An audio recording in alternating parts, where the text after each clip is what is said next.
copy of the Standard tomorrow morning for a continued coverage of that rip-off of Kenya's poor. Now, away from the cash transfer saga, the problem of poverty has also crept into the Form 1 selection process that has just ended. We are talking about thousands of poor candidates who are admitted to national schools but simply cannot afford it. Just what happens to them in the place they were meant to occupy? KTN's Catherine Omando has been speaking to some unhappy parents and school heads who are just preparing to receive their new students. Ted Malanda, a veteran journalist, checks to see which school his son has been assigned by the Ministry of Education.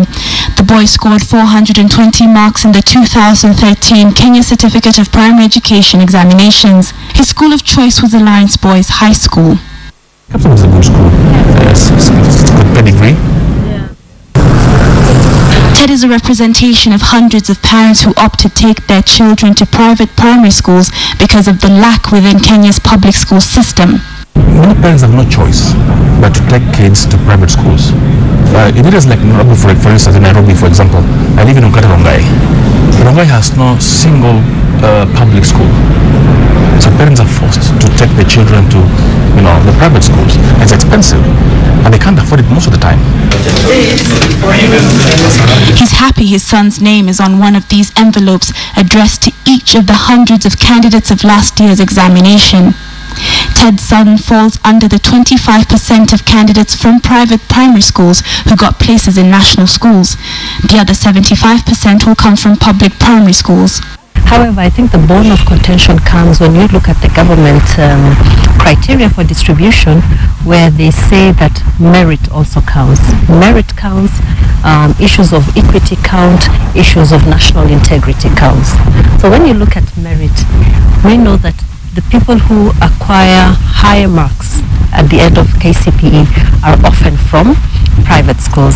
In the 2013 KCPE exams, at least 2/3 of the top candidates were from private schools. To then only have 25% of the positions in national schools makes parents feel private school children are disadvantaged. As long as you give the public schools an edge, but they're still performing dismally, you're solving the problem.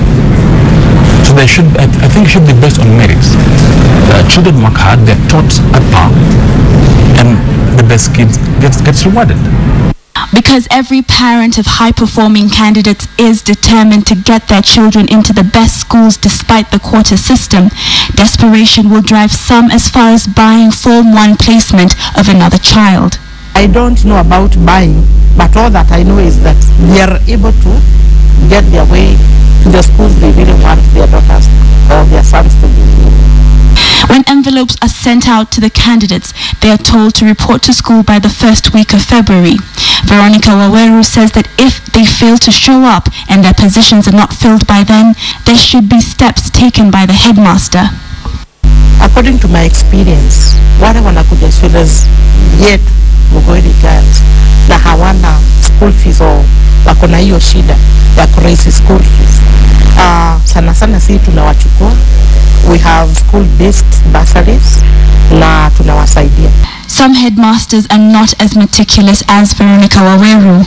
And therefore, I think as a policy maker, it is their responsibility to also look at how does the education system, through placement of schools, particularly those schools that allow you to go higher up the academic ladder, how does it serve all in society? The government is in the process of upgrading 27 more schools to national school status. Now, this could do two things. It could, on one hand, feed the competition between private schools and public schools, or it could actually ensure that more students do the transition between primary schools to secondary schools. As it stands, over 200,000 students who sat for the KCPE last year will miss places in Form 1. Catherine Omando, KTN.